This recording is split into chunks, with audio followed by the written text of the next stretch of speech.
Good morning. I am Dr. Yogesh, Professor and HOD, Department of Physiology, Sri Chamundeshwari Medical College Hospital and Research Institute, Channapatna. And here we have our lab technician, Mr. Shivlingaya.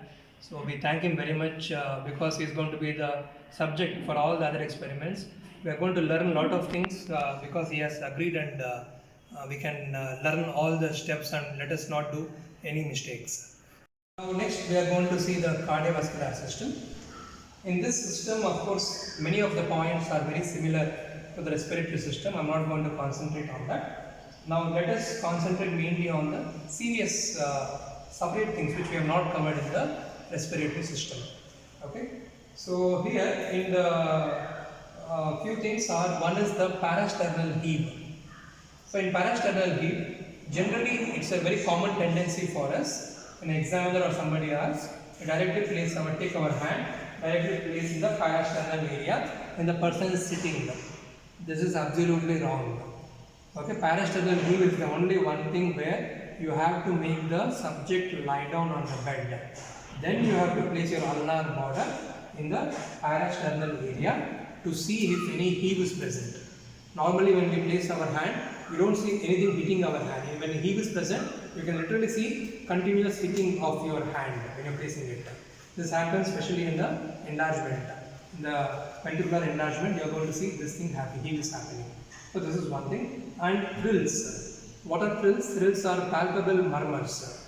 Okay, so in auscultatory, the areas in CVS are mitral, tricuspid, aortic and pulmonary. These areas also, I don't know what is the reason, many of you are getting confused. Okay. First, in the second intercostal space on the right side. On the right side is your aortic area. Same second intercostal space on the left side is your pulmonary area. Okay. Tricuspid area, when you feel the sternum and go down, wherever the sternum is ending, just to the left of that is your tricuspid area. What about the mitral area? Mitral area is where we felt our apical impulse. So that will be in the fifth intercostal space, half inch medial to mid-clavicular line. These are the areas where you are going to place your step and listen to the heart sounds. Similarly, thrills also you are going to examine these areas only. So in thrills, what are you going to do? You are going to place this part of your palm over the area, looking for thrills.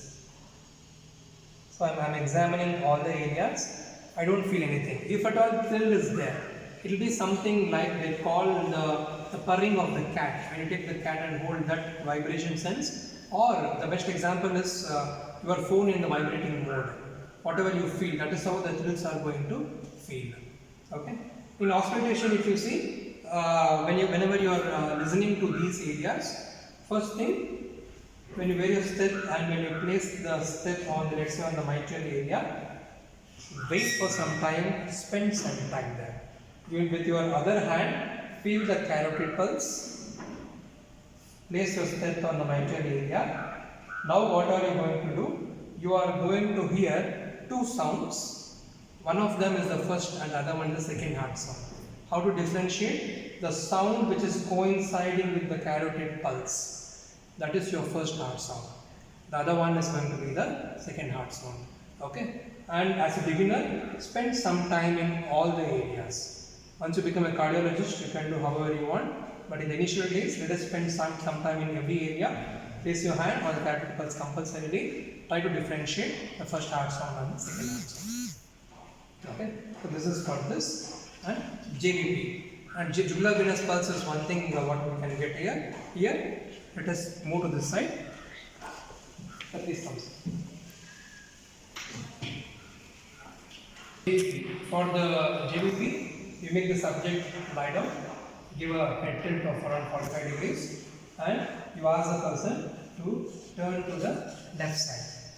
And you are examining the right neck. Ideally, if you have a pen torch, that is the best thing. Take a pen torch, make a fist. Fist should sit on the sternum, and the light should fall like this. Okay. Now since we are not using a pen torch, I am using my mobile phone light here.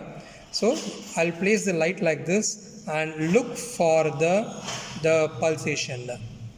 Okay, whatever the pulsation, if you are seeing the highest point of the pulsation, you have to make a note. Once you have seen the highest point, take two scales. In these two scales, the zero should be placed on the sternum like this. With the other scale, let's say I'm feeling the pulsation in this particular area, I will place it there, and I'm going to come and touch this scale. Touch the scale and see the reading. Now if you see, the reading is around, so reading starts like this from 0, it's around 2 centimeters. So that is how you measure GVP. Okay, so these are the and other additional things what you are going to see in the cardiovascular system. Thank you.